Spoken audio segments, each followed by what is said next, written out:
Good afternoon, everyone. Welcome to Leaders in Conversation. This is the beginning of Series 2. It's episode 1, and I want to welcome you all here today.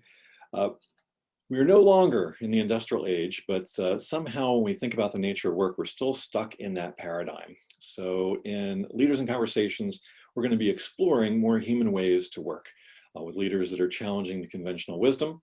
And being human at work is a complex effort, but it is worth that effort because the path leads to a more productive, engaged, and motivated workforce. So today is our inaugural episode of Series 2. I am your host, Ken Blackwell. I'm here with my co-host, Amanda Cookson. Hello. And our guest today is Dan Kirby from the Tech Department. Title of our episode is Get Over Yourself. And so we want to welcome Dan to the Leaders in Conversation podcast. Hi, Dan. Well, thank you for having me. I do like the way I look in that picture next to that sculpture. You know, I think it sets me off.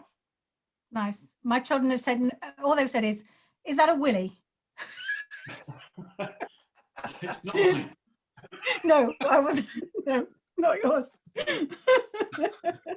The answer to that question is yes. So Dan is a co-founder and CEO of the Tech Department, which helps business owners do things better by improving their technology. He went to art school before dropping out to become a techie and has only ever worked in startups. In 2018, he was listed as one of the 25 most innovative people in Europe, Middle East, and Asia by the Holmes Report. So welcome, Dan. And Amanda, I'm going to let you. Yes. Welcome to everybody who's joined us here on Zoom today. So we are going to be exploring with Dan the cost of success and what it means to be a human at work.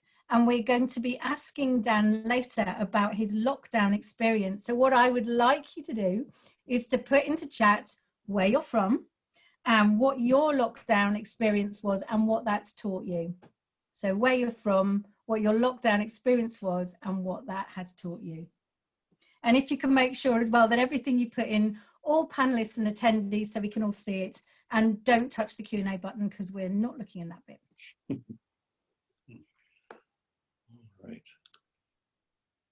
So Ken, are you going to take us away with our first question? I'm so yes, excited. So while people are typing into that, so Dan, you've got a really interesting story, and I think we have to start there with just some background, folks, so that our audience can get a sense of where you were to how you got where you are. So maybe you can give us a quick sense of your story, what your startup was, and there was an inflection moment for you. If you can maybe lead us up to that inflection moment, just to sort of set the stage for our discussion today. Yeah, well, there's been a number of inflection moments, actually.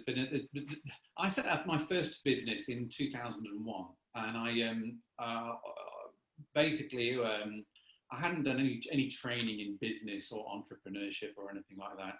We just had an idea, and we set up a company. And in those days, it wasn't called a startup. It was called setting up a small business, and it was very, very unglamorous. And it was very successful. And it was a branding business, brand design.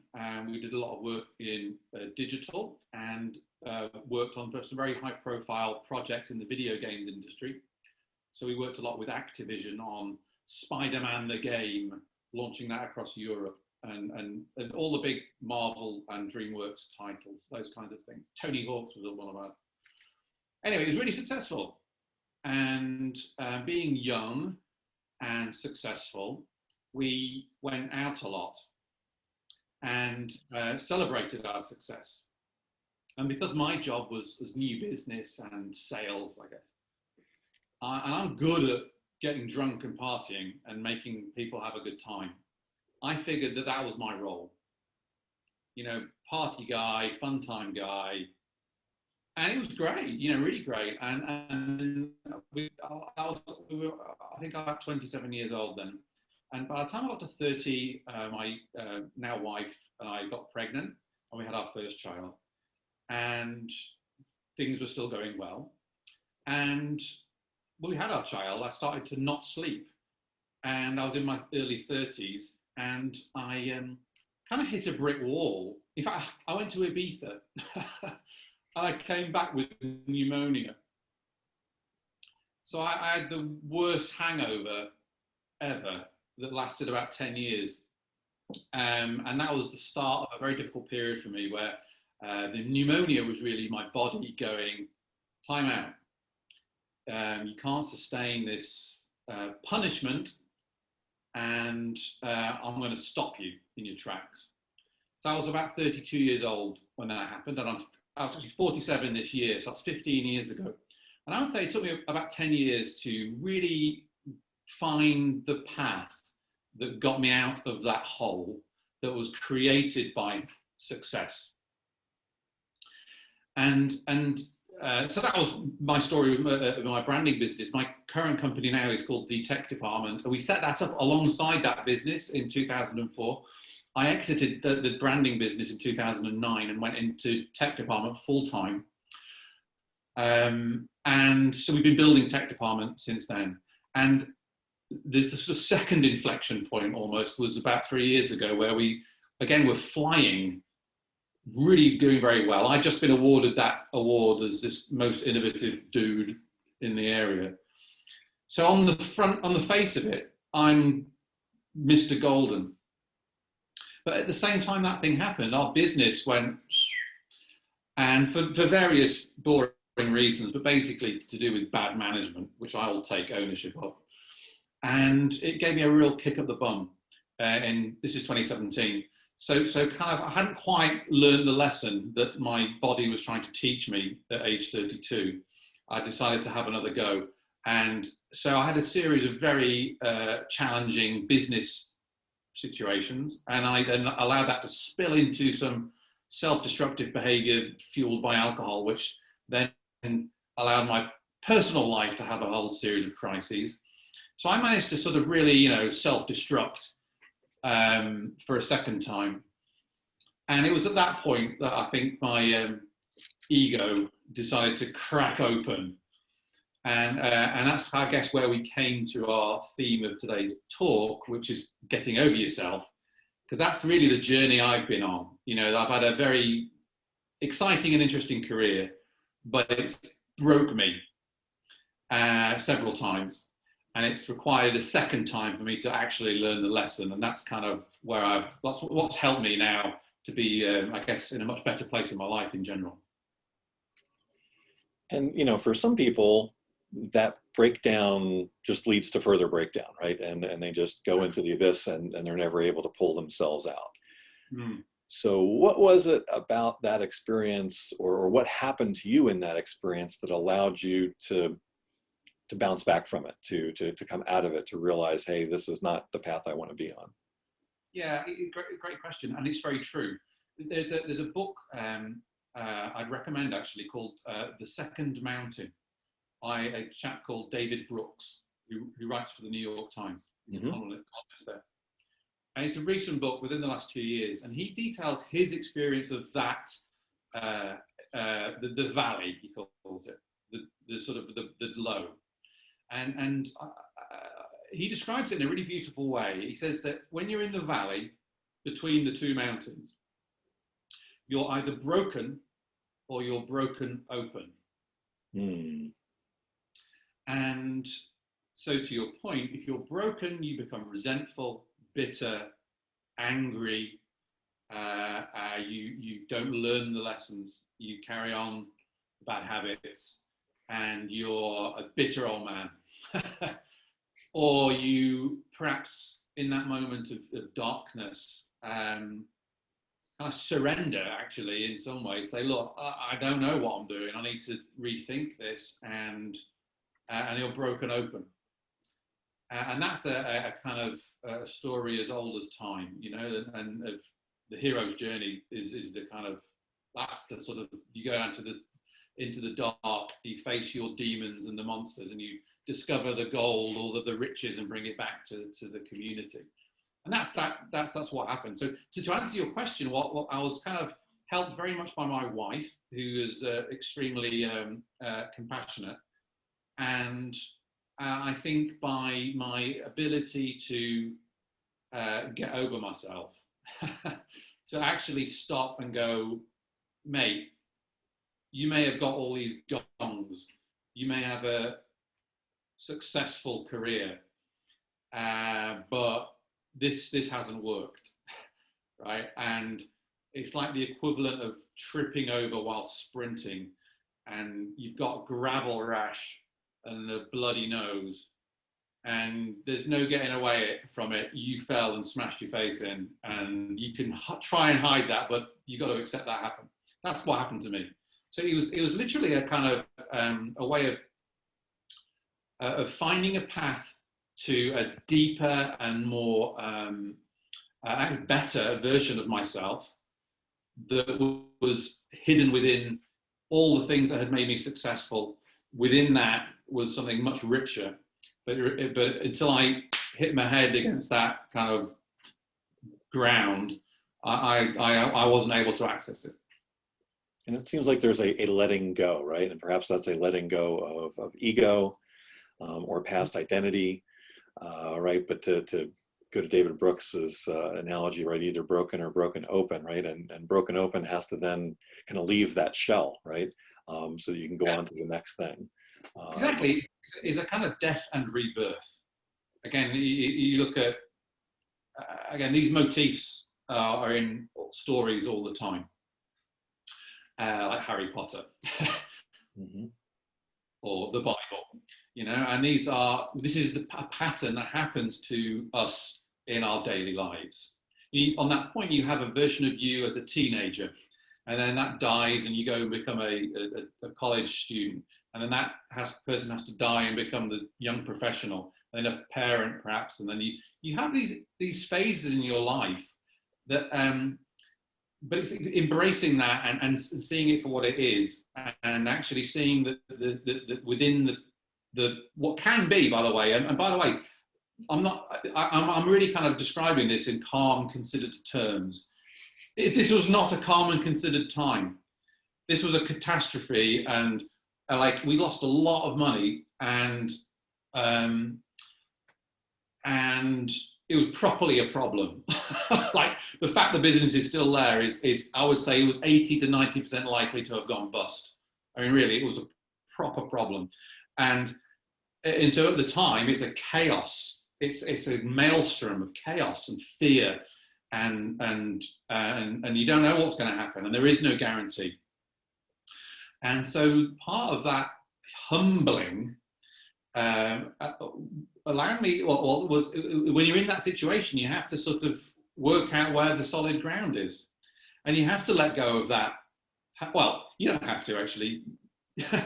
You can try and hang on to the past and hang on to that shell and wish that these things weren't happening, but you've got to kind of embrace the reality and deal with it, not what you want it to be. And I think to your point about if you don't do that, that's when you're in trouble.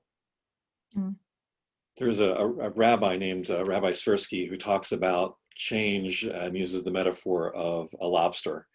And that, you know, as the lobster grows, it eventually starts to hit the edges of its shell. And then there's a lot of pain with that.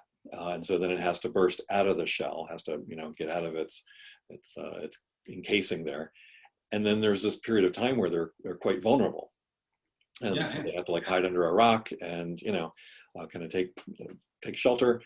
And then finally, you know, that shell hardens again, and, you know, then they're there until they grow to the limits of that, right? And then have to burst through it again.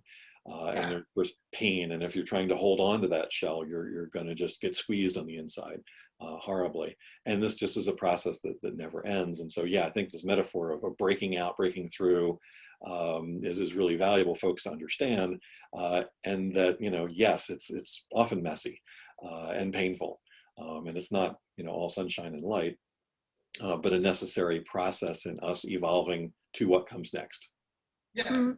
I kind of think that valley, actually, and that experience of it being difficult and messy just makes me think about the last 6-8 months and of lockdown and of some of people's experiences. So I'm just going to go through some of the stuff that people have put in chat. So Jonathan from Sheffield said it was grueling and wearying, but he's going to survive. Good on you, Jonathan.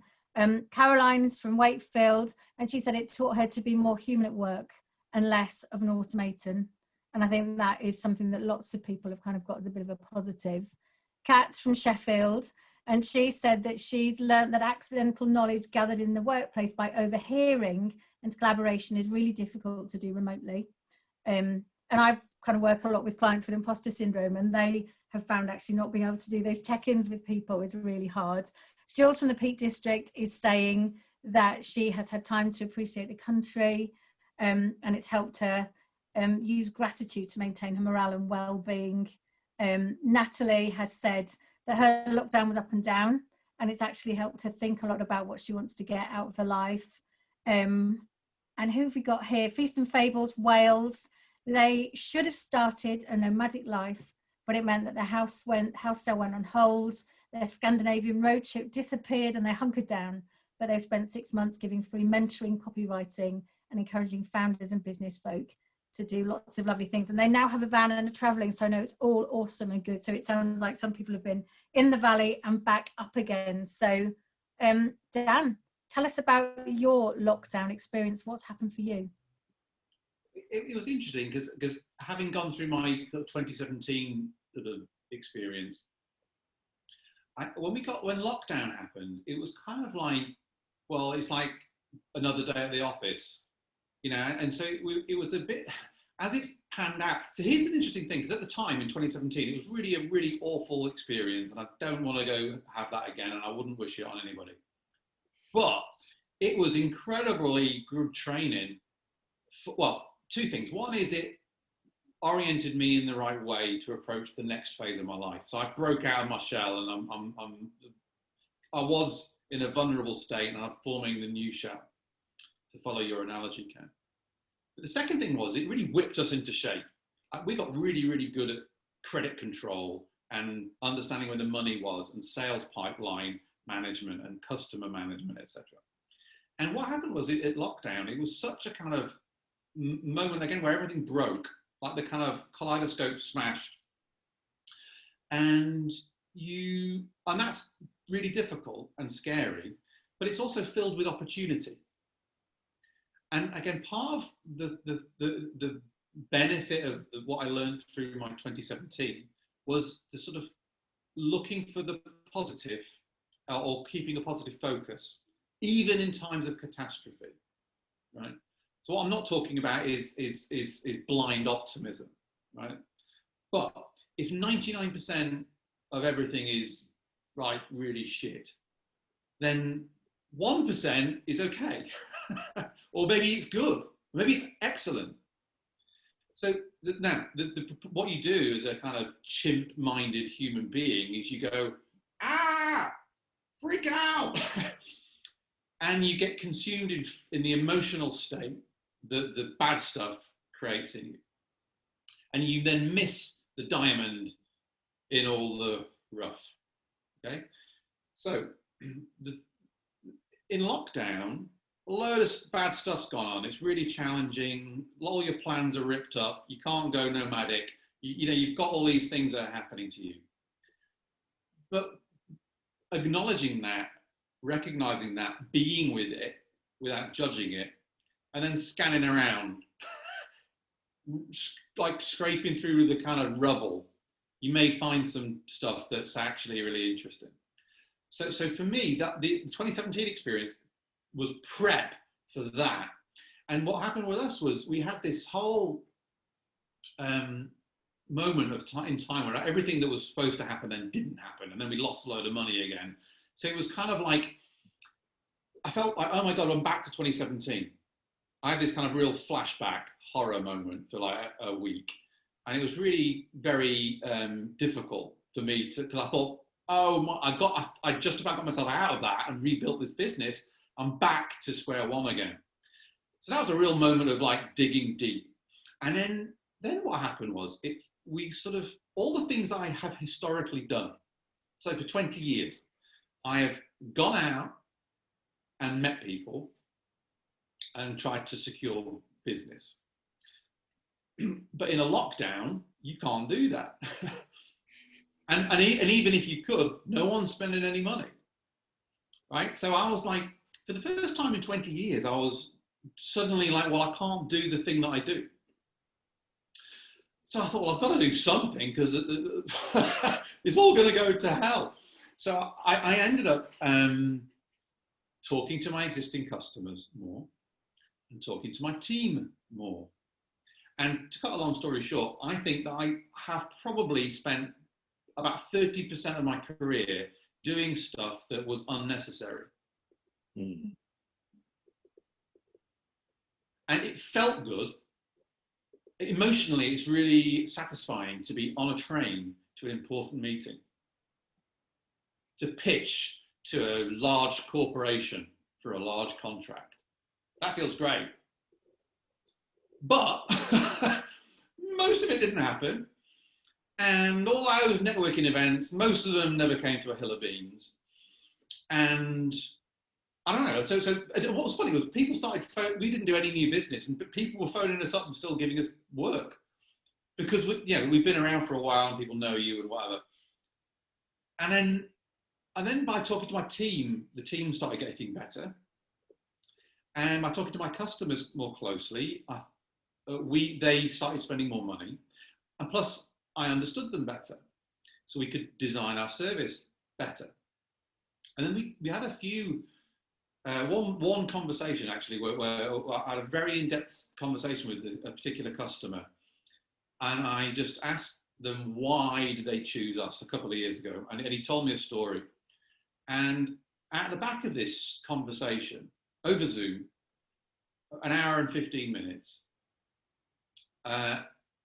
we completely changed the proposition of our business from this one conversation. So after 16 and a half years of selling cutting edge new software and technology to large businesses, out of lockdown, we've changed our focus to work with business owners, and specifically small business owners, to help them look at their entire technology, not just web technology that's innovative. So cloud infrastructure, phones, new product development, new businesses, etc. Because nobody knows that stuff, right? If you're a small business owner. And our business is flying as a result. Plus, I find it more purposeful. But it all came from looking through the rubble and staying calm in that environment and listening to what was actually being said, not what I was scanning for them to say so I could sell them something. So it's really interesting. So it's literally one conversation sparked an idea that we've tested and what have you, but we've reinvented our business. It's the same product really, it's the same process, same team, but it's a different customer with a broader proposition that has far greater value. And we don't use any different skills. It's all the same stuff. I know lots of people who've been reflecting, reinventing, making big changes. I know as a business, we are working in a completely different space. I don't intend to do any more face-to-face delivery. I love working online. I've kind of learned so many skills. And I think this has been a real opportunity actually to just reflect and think about, what do you want to do? What do you enjoy? What do people need? How can you make it work? And so I quite like that idea of being in two mountains and actually seeing what's positive rather than what's lost. Yeah. So you see, on that two mountain analogy, I just want to interject there, because so the first mountain, according to David Brooks, is what our culture tells us is success. So money, cars, status, awards, fame. It's external perceptions of you. And what he found as a globally recognized author and sort of commentator was that he got to the top of the mountain and he was divorced, lonely, and had no what he called weekend friends.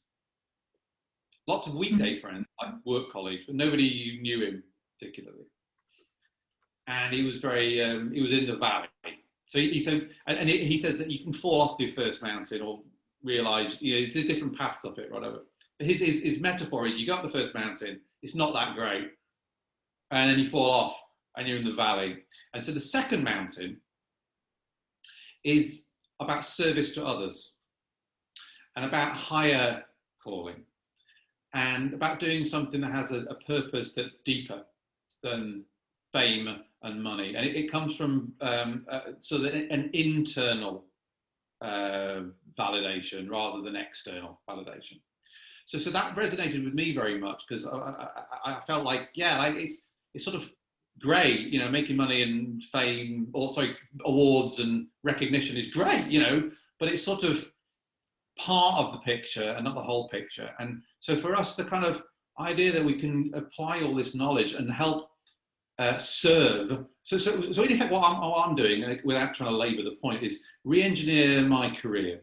So what we do is rather than trying to win big contracts with big companies that looks great on your CV and what every bugger else tries to do, is if I can help a guy who's got a company with 10 people become a company with 20 people, that's really, really meaningful work. And to be honest, it's kind of straightforward because it's all stuff that you kind of, after you've been doing internet and technology type stuff for 20 years, you kind of know it backwards. But I'm working with a guy who's got a gym down the road from where I live, very successful company, but he's been like running their marketing technology stack, and he's the owner because nobody else can do it, and he kind of can do it. I'm like, mate, so we're literally just going to help him stitch a few things together. So it's all just like really easy. And as a result of that, he's now got loads more free time. He's far less stressed. He's confident about a new business venture he's going to start to build online. And all that happened out of a couple of phone calls. And so for me, I know that's going to help his mental health, his relationship, his time with his children. He's a great employer. He's going to employ more people. He's going to scale his business. So he's a great. So for me, that feels really like a deeper. That way of earning a few quid is for me more rewarding than getting a gong or what have you. So for me, if I build a career, I'm really serving people who are trying to do the right thing. And that for me is a better way of earning money. So that's kind of like there's a second mountain kind of idea. But basically like the idea of service to others and giving of yourself to others. And that's one way I'm applying it, but it could be in many other ways. Nice. We've got a question from Feast and Fables, which parallels one that I was thinking of myself, which is, you can make this change yourself, right? And that's not nothing, right? To make that transition. It's yet something else to then lead your team, lead your group, help your company do that refocus. And so, how did you lead them through that change? Because once you make the change yourself, great, maybe it gives you some experience, it's easier for you, but how do you help them see that change? How did you get them to retool? Because this company isn't just you, it's all these people. So how did you get them behind that? Yeah, good question. And lots of it ends up being generally lots of trial and error, the process of actual operational change. But I think the more interesting thing is this idea of service to others. Okay, now one of the things that we've been doing is trying to engender a culture which is open, and everybody contributes to the sort of development of the plan. The problem is when you're the boss guy, you're the kind of guy with the capability of firing the person, right?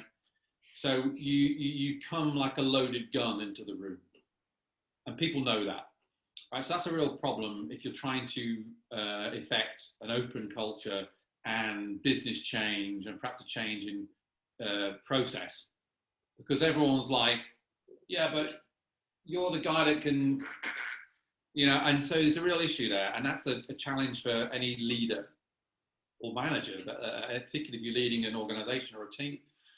And it's a real, I would argue, an ongoing practice of humility and your behavior is what you'll be judged on, not what you say. And it's frustrating. Well, I find it frustrating because I'm like, look, just like, you know, like, don't worry about it, say what you think. But it's a difficult culture to develop. Now, the point is, how did I get this across? Now, we've tried to empower our team as much as we can without them being kind of left at sea. And we have this idea, which we call an upside down organization chart, or management as a service in my strapline. And the idea is that instead of a triangle being a normal triangle with me at the top because I founded the company, and then the intern at the bottom because they're not very important, we flip that on its head. So the triangle is the sharp end is on the ground. The idea being that if I and my business partner, Rick, are not tight, sharp, and strong and together, it falls over, which is true. And that's what happened to us in 2017, by the way. We were fanning around a lot, and then the whole thing collapsed. Then so what we need to do is serve our leadership team, coach them, encourage them, give them training, support them, who will in turn support the team, who in turn support the juniors, who in turn support the customers and the community. So the service goes up the sort of inverted triangle. Now, why do I do that? Well, because it's absolutely in my commercial interest to do that, frankly, because if my team aren't on point, I lose. Right? Again, going back to that visualization of the normal triangle with the CEO at the top. If it's rotten underneath your triangle, you're the one that falls to the bottom. Again, an experience I learned in 2017. So this metaphor of the upside down organization chart for me is real. It's not a neat, it is a neat concept, it's real, because I've felt the pain of falling through the floor of my triangle that's normal. And I know that if we kind of have that real super tight, that helps them. So it's all on me to explain what's in it for them, and for our futures together, that my bright idea is, right? So it's not, my bright idea is bully for me, right? I've had a bright idea. My first mountain, Dan, would be like, I've had a bright idea. I'm a visionary, a guru. Make a blog about it, minions. Second mountain, Dan, says, I've got a bright idea because I cocked up my first bloody thing. So the second thing better be better. So I'm going to help you grasp that, and I'm going to own that in my DNA, right? And if you don't understand it, it's my fault. If you don't deliver against it, it's my fault. If it's not happening, it's my fault. But basically, everything's on me. So that extreme ownership, you would call it, is something we take very seriously. I take very seriously. And that is, again, it's very empowering for me because it's on me, nobody else. I live and die by what I do. So to answer the question, how do I get the team behind it? I do it by serving them, and I'm finding out what do they want and then helping them get that.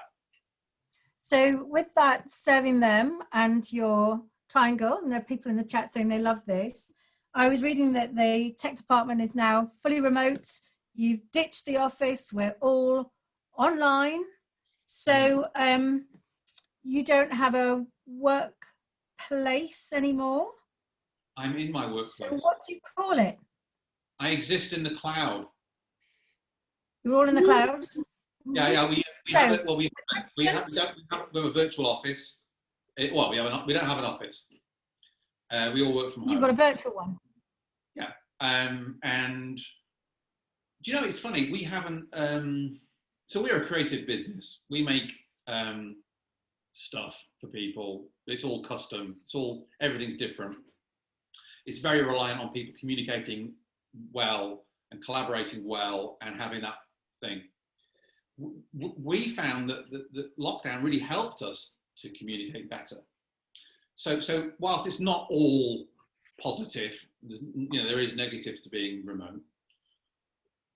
We find it works really well, and actually the sort of so it works great for us. And here's the reason it works great for us and why I think it works. it requires you to have greater intention with your say more. Greater intention with your tasks and your activities and your communication. Right now, I accept and agree that it's good sniffing around the office and seeing management by walking about. Yeah. See what people are up to, right? 100%. Serendipitous conversations, ideas, randomness. That's how I operate, basically. Like daft ideas coming out of nowhere. So that's a thing for sure. But what's more of a thing is how much is wasted in a business, in an office, where what I always say is what isn't happening now is I can't shout across the office, "Hey mate, you know that thing? The thing, yeah, can we get it like as soon as, yeah?" You can't do that. You have to be a bit more explicit. Now, whilst that feels great, I'm collaborating with my team in a really natural, opening, it's kind of very ineffective. And ultimately, when someone's done it not the way I wanted or wrong, they have to do it again. And no one wants that. So actually, the kind of intentionality, so it forces everyone, by the way, to go right up to the start of the conversation and go, okay, really, what do you want? How do I get that from people? How do I articulate that in a way that's really clear and they grasp and they can actually deliver against it? So in our experience, if you get that bit right, the collaboration, the collaborative bit, the creative bit is easy, just flows. And there's so much waste of like inelegant communication that comes from probably a bit of laziness, and you think because you sat with somebody, you'll osmose to them what you really want because you don't be too stiff about it, yeah, because we're being creative. So in our experience, the opposite is true. There's a couple of comments in chat. So Richard from York, when he talked about his lockdown experience, he said that he's a professional business performance improvement consultant, coach, and mentor. He prefers meeting face-to-face. He no longer does those face-to-face interventions and relies on virtual. And he says in his experience, he's found it much harder to experience trust or establish trust, rapport, humor. And then Mish has also asked, how do you keep up that trust and engagement in a virtual environment? So I'm really interested, Dan, in how do you build these kind of strong, effective relationships with your team as a servant when you're not physically with them? And this extends to customers and partners as well. I mean, this is a problem you face with all engagement. Well, I would, when you're sat with somebody, it is different and it's better. And you do obviously have all those non-verbal cues. And you get that vibe. And so that's true. I think that however, having said that, I've had some really interesting conversations with people on Zoom that have really kind of got through to that level.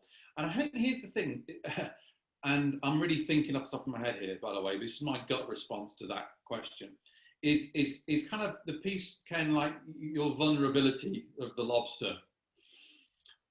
I think if you spill your guts a bit and just a reel, hey, so it reminded me, I was on a thought. I spoke to somebody on the phone who I've never met before, and I've not spoken to them since.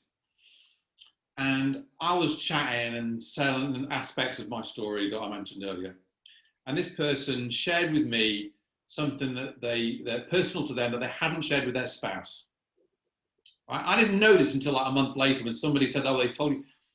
I was like, why? What? I don't understand. Like, why could that have happened? I don't know. It's like a half hour, maybe 45-minute conversation.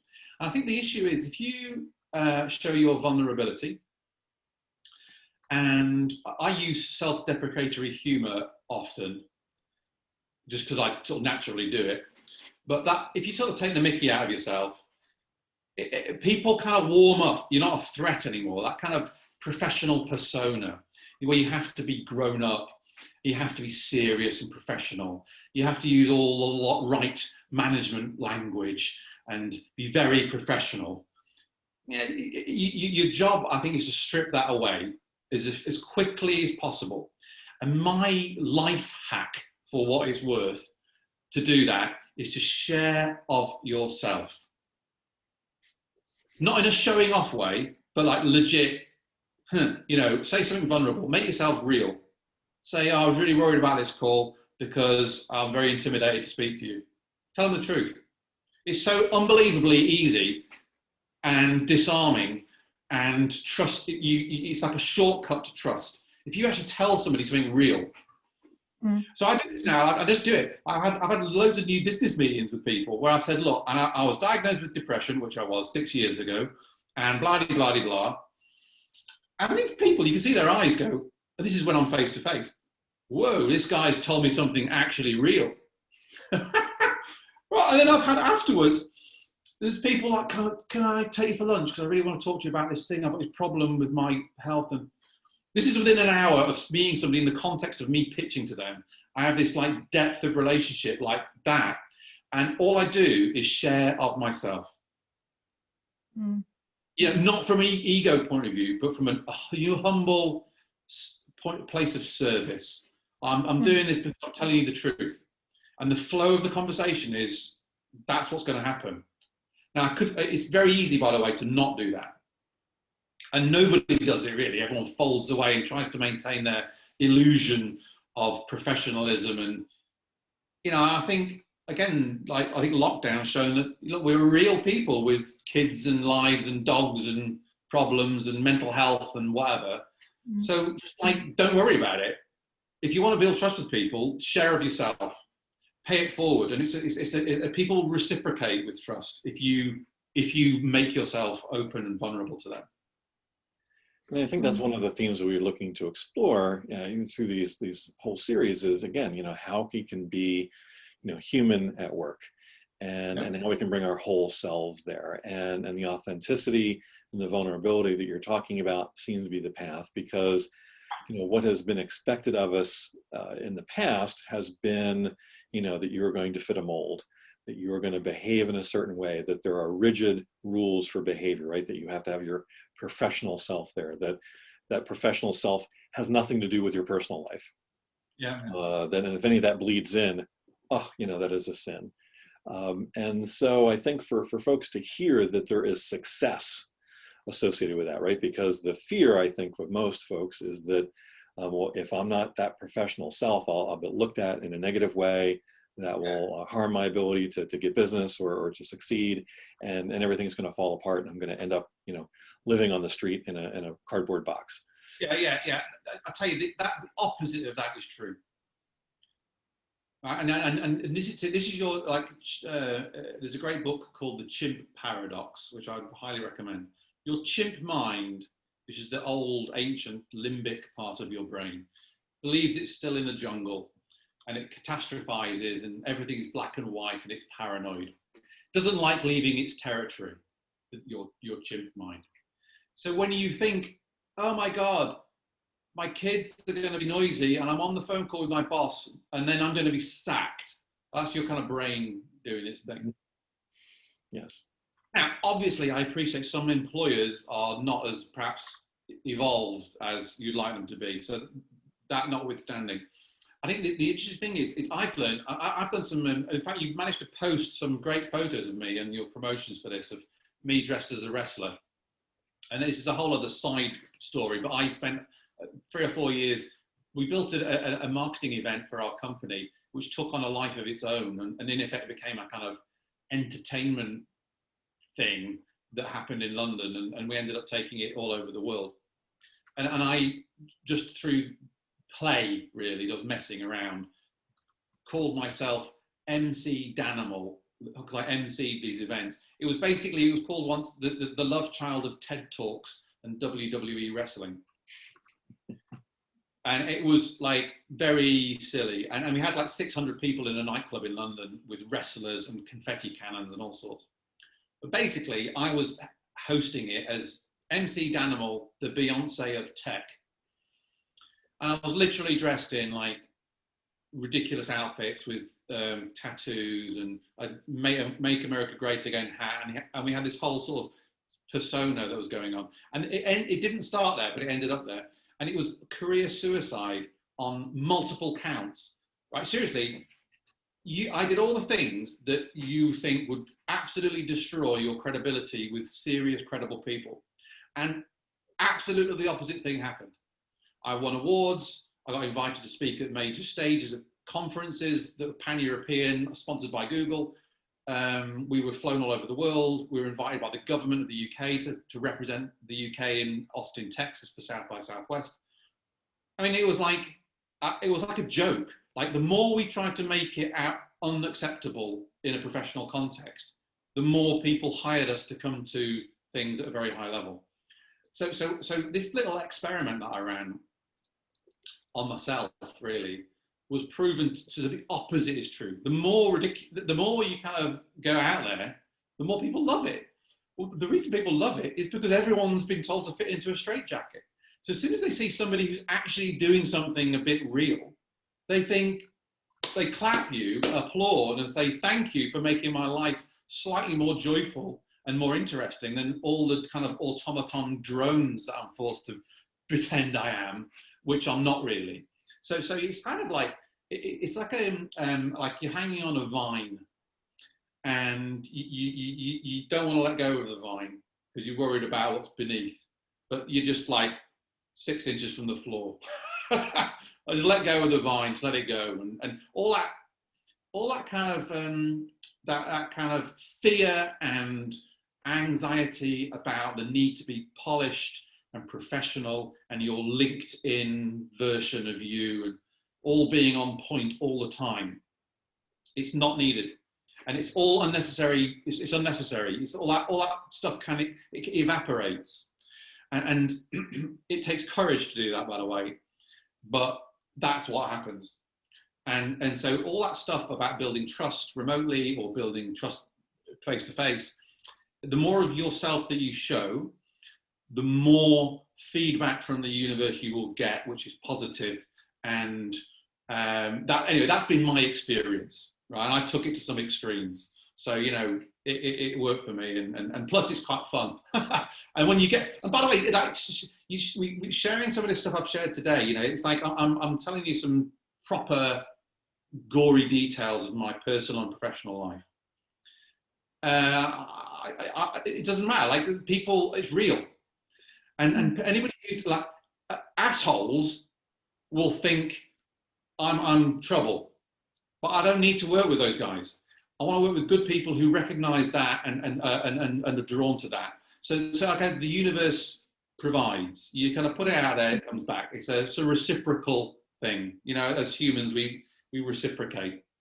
One of the things, Dan, that when I talked to you about doing this interview, you mentioned about your experiences of burnout, and I have quite a few kind of clients who are running businesses and are trying to grow them. And it was really interesting because in that short period afterwards, I kind of noticed in what people were saying signs of burnout, but it hadn't been something that had been sort of top of mind. And I wondered if you would be comfortable just sharing what your kind of signs of burnout are, and also for some of the people who are joining us today and will listen to the recording, if they're struggling with burnout, if they're trying to get their business to be where it wants to be and they're just really struggling, what are your top tips to kind of help them? Yeah, well, the first thing I would say is to remember that you are the asset. And people forget the fact that they're the important thing. What they do is prioritize the business, the mission, the team, the customers, the fundraising, all this other stuff. And they say, well, all this is more important than me at this time. So I'll submit to that, and I'll be okay. And that's precisely the wrong way to look at it. And now obviously I've set up companies numerous times, and I understand that it requires a lot of you, and that's true. However, if you burn out, you can't do that job. So it's kind of like again, you've got to get that balance right. So point one is to remember you are the asset. If you had a Lamborghini and you never took it to the garage and you never fueled it with the right fuel, it would break. And so if you bought a Lamborghini, you would look after it. So, you know, you're more important than a damn Lamborghini, right? And your business, if it fails, doesn't matter. Your life and you as an individual human is more important than that. And your health and your relationships are more important than your business. You can start another business, right? That's number one. Number two is to listen to your body. Now, we are in a very intellectually driven culture. We respect the scientific rational mind more than we respect our subconscious mind. And I would say your subconscious mind exists in your body. It's embodied. Your gut has as many, well, more brain cells than anywhere else than your brain. And your spine and your body. That's why it's a gut feel. So when your body is saying, hey, Dan, stop drinking so much and working all the time. Don't just drink more coffee and and say it'll be fine. Actually listen to your body, because it will be sending you messages, and respect what it says. And, you know, maybe have an early night or go to the gym or something. Right? That's why I didn't do that. There was a lot of signals being sent from my body, and my rational, egoic driven, young male mind went, be all right. And it wasn't all right. And I spent a long time picking up the pieces of it not being all right. And I was wrong. It was foolish, but I needed to learn that lesson. And I think so now, you know, if you've got an asset which is of incalculable value, you can't buy another one of you, right? And your incalculably valuable asset is red lights are flashing on its dashboard. Don't ignore it or think it's not important. Take it seriously, because your business, you know, isn't that important. You know, yes, you need to eat. Yes, you need money. Yes, yes, yes. But just learn to kind of treat that seriously. Yeah, that's why that's the thing, and I think that's part of that, what I would call almost mindfulness, really, or being aware of what's happening as it's happening. And what sort of practical things have you done? Because it sounds like you did stop drinking, you started listening to your body, but what steps have you taken? Is there something that, you know, if I was kind of feeling like I need to do something and I don't know what, and I copied you, followed your path, what would I do? Right, a couple of principles I'd just say. One is, often what makes you successful on the first mountain is the thing that screws you up. So it's like a yin yang. It's the darkness and the light as the same thing. So what gets you to be successful is the thing that then destroys you, right? So it's a paradox, right? So you just be aware of that. So it's not black or white. It's not binary. It's a very fluid situation. Then so that's point one. Point two is I've been talking recently about the concept of unlearning. And unlearning behavior, or reprogramming your mind, reprogramming your software on your mind. So your brain's the hardware, the software is your thought patterns.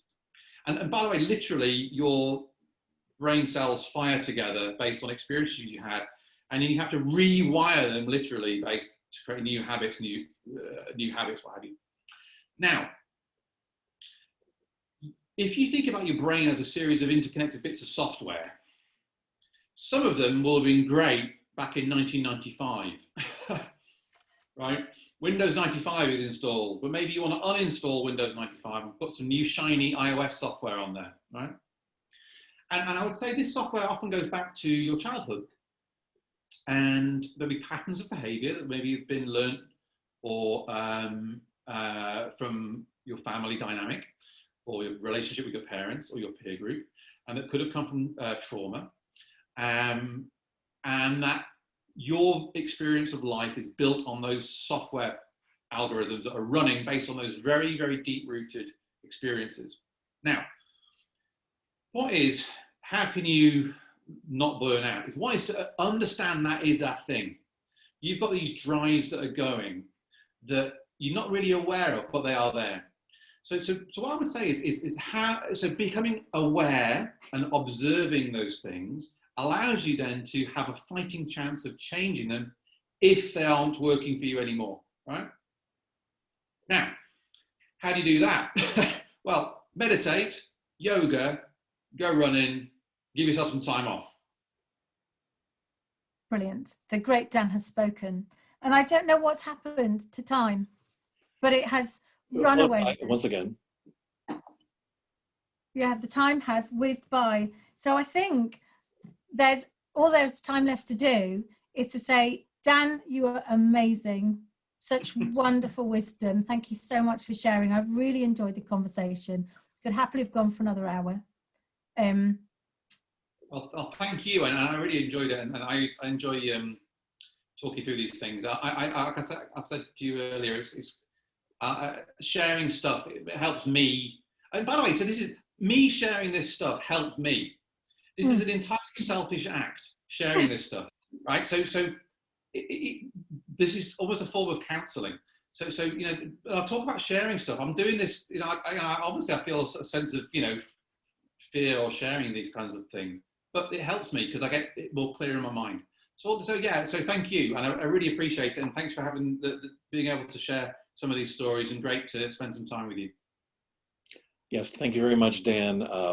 This has been such a rich conversation, and yes, the openness, the vulnerability, the insight that you shared has sparked so many thoughts in my own head, and I'm sure in our audience's minds as well, about what they can do. And I love the metaphor, some of the metaphors you shared, that being broken versus breaking out, and taking care of your greatest assets.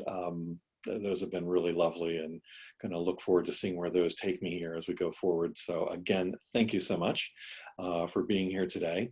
And this is just, as we said, this is, episode, number 1 here. We've got a whole other series of things to do. We've got episode 2 coming up next week, and this exploring how leaders sabotage success with Dr. Teresa or Terry Simpkin. And we look forward to seeing you all then. If you'd like to be in touch with Amanda or I, please reach out to us. And of course, you can find us on LinkedIn in our LinkedIn group. Thank you all for coming and being part of this conversation today, and look forward to seeing everybody next week. All righty, take care.